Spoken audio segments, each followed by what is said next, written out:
네, 어벤져 전략회의 1월 25일 토요일 순서 진행하도록 하겠습니다. 오늘은 김종혁 전 최고위원 나오셨습니다. 고맙습니다. 안녕하십니까? 네, 반갑습니다. 김종혁 최고위원이나 저나 다 언론인 출신입니다. 저도 지금 뭐 논설위원으로 일을 하고 있고요. 김종혁 최고위원도 그 편집국장하고 논설위원도 하셨기 때문에 저희들이 매일 이제 언론사에 있을 때는 사설이라는 걸 쓰거든요. 칼럼도 쓰고. 그러면 이제 하루에 2개, 3개씩 이제 그 사설을 가장 하루에 제일 중요한 문제들 또 그거에 대한 관점을 어떻게 가져야 될지 그거를 정말 논술위원들이 모여서 정말 피 튀기는 회의를 해서 제목을 잡고 그걸 쓴단 말입니다. 맞아요. 그래서 이제 우리가 사설을 국민들에게 이제 그게 이제 하나의 오피니언 즉 의견이거든요. 그러니까 이 국정에 대해서도 저는 정치를 담당하고 있습니다만은 계속적으로 이제 이 상황을 보면서 어떤 입장을 이제 우리 국민들에게 전달해야 될까 이 고민을 많이 해요. 그래서 이제 이 레거시 미디어, 보정 신문이나 방송들, 방송은 사실은 이제 논평이 별로 없는데 그나마 논평을 하는 거는 신문.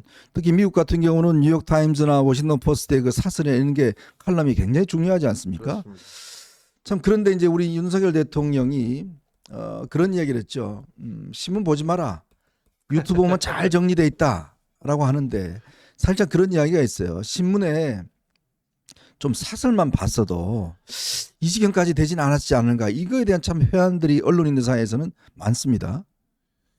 그렇습니다. 이제 보면 그 미국에 그런 얘기가 있잖아요. 그 미국 대법관, 네. 미국의 연방 대법관은 사실은 미국의 기준을 정하는 곳이잖아요. 그렇죠. 그런데 그 연방 대법관들이 제일 두려워하는 것은 뉴욕 타임즈의 사설이라고 그래요. 네네.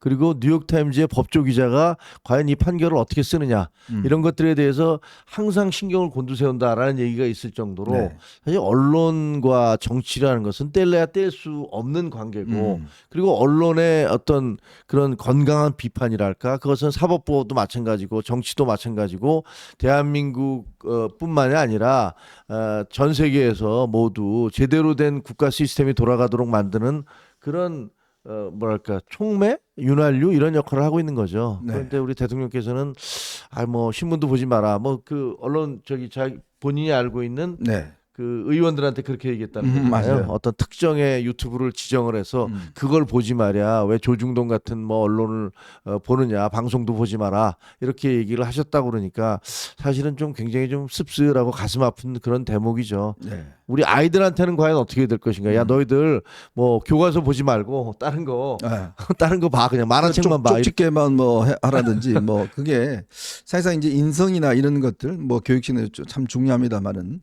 그러니까 언론사의 논설위원 정도 하려면 기본적으로 언론사 경력이 한 25년에 30년 그런 사람들이 한 10명에 20명 정도 중앙일보는 한 20명 정도 되죠. 그렇습니다. 그런 분들이 매일같이 이제 이 모든 사안들을 각 분야의 담당 분야에 있는 사람들이 모여서 정말 치열하게 토론하고 그래서 이제 결과물을 만들어내는 거거든요. 그냥 이런 것에 대한 어떤 참고. 그래서 제가 예전에 김대중 대통령, 김영삼 대통령, 그다음에 이명박 대통령 때 이렇게 취재를 해보면 대통령들이 다른 사안에 대해서는 별로 뭐 문제제기를 하지 않아요. 기사에 대해서는. 근데 사설에 대해서는 어떤 방향일 때 굉장히 관심을 표명하거나 나중에 그걸 좀 가져와 봐라 하든지 아니면 그걸 참고해라든지 이런 이야기를 많이 하세요. 그렇습니다. 과거에 이제 뭐 역대 대통령들은 아침에 일어나면 이렇게 신문들 쭉 쌓아놓잖아요. 네. 그러면 이제 그거를 이제 보고하는 것들이 참모들의 네. 핵심 참모들의 제 1번의 역할이었다라고 얘기할 정도로 그 언론이 과연 어떻게 돌아가고 있는가, 세상사가 어떻게 돌아가고 있는가 이런 것들에 대해서 관심을 쏟는 것은 정치인들의 의무입니다. 이것은 네. 뭐 권리가 아니고 의무인 건데 그런데 그런 의무 사항을 제대로 이행하지 않으면 사실은 자기 주변에 대통령이 되고 나면 아첨하는 사람들 투성이잖아요. 막 싫은 소리 듣기 싫어하잖아요. 네. 대통령들은. 그러니까 막 좋은 얘기만 계속 해주면 나중에는 거기에 중독이 돼서 단 것만 계속 먹다가 이빨이 다 썩어버리는 거하고 비슷한 맞아요. 현상이죠. 네. 그렇게 되면은 예를 들면 누군가가 조금 이게 실제로 이런 일이 있습니다라고 얘기를 하면 거기에 대해서 고가워하는 거죠. 지난번에 4월 10일 작년에 있었던 40 총선에 대해서도 당에서도 저희가 보고서를 올렸었거든요. 그래서 이거 대통령님 우리 큰일 났습니다. 100석 전후로밖에 안 됩니다라고 보고서가 올라갔더니 대통령께서 노발대발해서 누가 감히 이런 엉터리 보고서를 올리냐. 네. 이러면서 막 화를 내셔서 그 다음에는 아무도 그런 실질적으로 돌아가는 선거판이 어떻게 돌아가는지에 대한 그 자료를 올리지는 못했다는 거 아니에요. 네네. 그렇게 지나가고 나서 결국은 선거는 참패를 했던 거고, 선거가 참패하고 나니까 민주당이 득세를 해서 계속 밀어붙이다가 결국은 궁지에 몰린 대통령은 뭐 비상계엄이라는 극단적인 그런 상황을 동원을 해서 이 나라 전체를 확 뒤집어 놓는 그런 상황이 있었던 것 같아요. 그러니까 역대 이제 그 대통령을 제일 측근에서 모신 사람들의 이제 이야기를 제가 취재를 해보면 그러니까 대통령의 그 습관이 있대요. 무슨 습관이냐면 어떤 사람이 또 와서 이야기를 하는데 저 듣기 싫은 거잖아요. 듣기 싫으면 그걸 표현하는 습관이 있다는 거예요. 아, 나도 들었어요. 네. 그래서 이제 뭐 저 문재인 대통령은 이제 뭐 옆으로 보면서 그냥 계속 이것만 뭐 한다든지. YS는 어떻게 되는지 아세요? 네. YS는 시계를 봤어요. 계속. 시계를. 네, 시계를 봐서 그때 이제 IMF 터졌을 때 그 재무부 장관이 가서 계속 보고를 하려고 그러는데 그 대통령이 듣다 말고 계속 시계만 봐갖고 아, 저분은 되게 듣기 싫은 모양이구나. 이래 했다는 그런 얘기가 있었죠. 그렇죠. 그때 참모들이 이제 뭐 그만하시죠. 뭐 그러면서 이제 데리고 나간다는 거예요. 이제 그런 게 집권 후반기로 갈수록 이제 더 심각한데. 그러니까 이제 윤 대통령 같은 경우도 이제 사실은 뭐 이렇게 혼자 말씀을 많이 하시니까 이야기를 하다가 조금 누가 이렇게 순서를 하면 이제 표정이 굳어지고 그렇죠. 이제 이런 상황이 되면 그때부터는 분위기가 싸늘해진다는 거예요. 그렇죠. 이제 그러면 그 사람은 그 다음부터는 이제 못 들어가는 겁니다. 이제 딱 블랙리스트에 들어가서 못 들어가는 거니까 이제 그게 쌓이고 쌓이면 주변에 정말 예전에 그래도 쓴소리 하던 조금 도움을 주던 그 원로들이나 이런 분들이 다 떨어져 나가서 그 다음부터는 누가 남았죠? 그 듣기 싫은 좋은 이야기만 하는 유튜버들만 남는 거예요.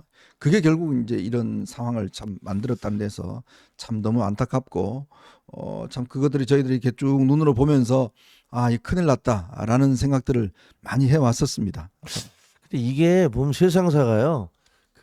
다 마찬가지인 것 같아요. 대통령뿐만이 아니라 요즘도 보면은 네. 이제 우리가 이제 우리 주변에 있는 그 보수 그 지지자들 중에서는 도대체 객관적인 사실을 들으려고 하시지를 않아요. 네. 대표적인 게 이제 부정선거 논리잖아요.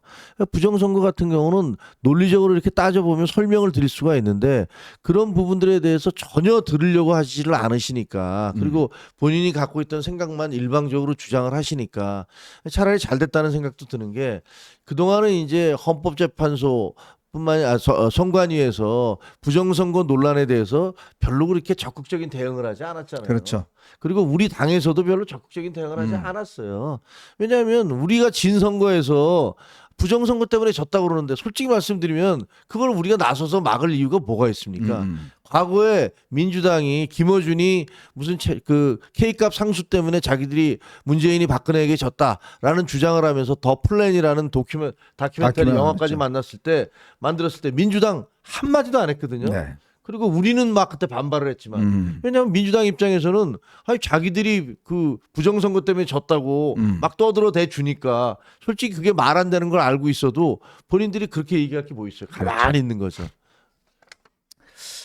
참 모든 게 그렇습니다. 이제 권력을 가지면 가질수록 귀를 더 열고 쓴소리하는 참모들. 그래서 이제 레드팀이라고 있습니다. 레드팀이라는 게 뭐냐면 기업들 같은 경우에 한 사람을 지정해서 너는 무조건 반대 이야기만 해 라는 그렇죠. 사람을 지정하는 게 있어요. 맞아요. 그 이유를 두는 게 결국은 어떤 한쪽으로 몰려가는 게 아니라 자, 그 사람이 반대하면 그럴 수도 있겠는데 라는 어떤 생각이 들기 때문에 그 살아있는 조직들은 그렇게 합니다. 근데 이제 레드팀이 없어져 버리면 이제 똑같은 아부하는 사람만 나오면 결국 그 회사가 망하는 길을 갈 수밖에 없습니다. 자, 요거 하나 좀 짚고 가겠습니다. 지금 어제도 말씀드렸는데 헌법재판소가요. 네. 지금 마은혁 재판관 후보자 이 문제에 대해서 다음 달 3일 날 이거에 대해 선고를 하겠다고 그랬어요. 근데 지금 보면 헌법재판소가 뭐 하나 하면 뭐 5개월, 6개월씩 하고 지금 뭐 한덕수 총리에 대해서도 여전히 뭐 아직 심리도 안 들어갔잖아요. 예. 근데 자기들 문제에 대해서는 이렇게 빨리 지금 선고 날짜를 잡는지 모르겠어요. 그렇죠. 네. 그러니까 헌법재판소도 비판받을 소지가 상당히 있다라고 생각이 되어져요. 근데 마은혁 그 후보자에 대해서 빨리 결정을 하려는 것은 어떻게 지금 대통령 탄핵이라는 중차대한 그런 그 문제에 직면해 있으니까 네. 어떻게 해서든지 9명을 다 채워서 거기에 대한 어떤 논란을 줄이겠다라는 그런 의도가 있는 것 같아요. 그래서 그 심정은 이해가 되는데 하지만 본인들 문제에 대해서는 이렇게 득달같이 맞아요. 결정을 하면서 그 이전에 다른 이슈들에 대해서 장관 예를 들면 그 이상민 장관 같은 경우 네, 6개월 채웠죠. 6개월을 채웠잖아요. 그래서 행안부가 거의 6개월 동안 마비 상태였단 네네. 말이에요. 그런 것들은 굉장히 잘못됐다고 얘기하지 않을 수가 없고 이번에 대법원에서 그 서부지법이 그 거의 약탈 비슷하게 네네. 그 시위대가 거기를 갖다 난입하고 나니까 자기들끼리 이런 얘기했다는 거예요. 대법관 회의하면서 야 우리도 좀 반성을 해야겠다. 네네. 우리가 판결을 하는 데 있어서 이렇게 신뢰를 잃어버리고 그다음에 영장 전담 판사에게 너무나 큰 과중한 부담을 안긴 것 같다라는 얘기들을 대법관 회의에서 했다는 거의 얘기를 들으면서 어쨌든 이게 우리가 위기 상황을 맞아서 헌법재판소가 됐든 선관위가 됐든 아니면 대법원이 됐든 우리는 어떤 각종 기관들이 자기들이 그동안 어떻게 해왔는가 이런 것들에 대한 어떤 과거를 되돌아보는 그런 계기가 됐으면 좋겠다라는 생각을 하게 됩니다. 네. 자, 오늘 또 긴박한 뉴스들이 몇 가지가 지금 진행이 되고 있습니다. 어제 저녁에 깜짝 놀랐습니다. 검찰이 신청한 윤석열 대통령 구속영장 연장 신청에 대해서 법원이 기각을 했습니다. 이렇게 되면 이제 대통령의 구속영장 만료 시한이 27일 아마 그 즈음으로 알고 있습니다. 네. 자, 그래서 바로 검찰이 새벽 2시에 다시 재신청을 했고 지금 조금 전 4시 반부터 윤석열 대통령 측에 또 기자회견을 지금 가진다고 그럽니다. 네. 지금 뭐 석방하라 뭐 또 뭐 등등의 이야기했는데 자, 요 이야기 어떻게 진행되고 있는지 한번 짚어보고요. 자, 이재명이 요즘 뭐 실용주의 노선으로 아주 많이 가려고 해요. 근데 참 이게 웃으시는 게 왜? 근데 이재명이라는 사람이 어떤 하는 정책이라는 게 그동안 보면 진짜 내가 그런 줄 알았어? 뭐 딱 그러니까. 한마디로 표현이 되지 않습니까? 그거죠. 박찬대는 탄핵, 이재명은 실용주의. 도대체 어디를 가야 될지 모르겠습니다. 자, 그 문제하고 우리 또 김종혁 의원이 나오셨으니까 최근에 이제 한동훈 전 대표의 움직임이 조금 심상치 않습니다. 과연 앞으로 어떻게 할지 이 문제도 여러분도 함께 짚어보도록 하겠습니다. 여러분 보시면서요 구독과 좋아요 알림 꼭 부탁드리도록 하겠습니다. 저희는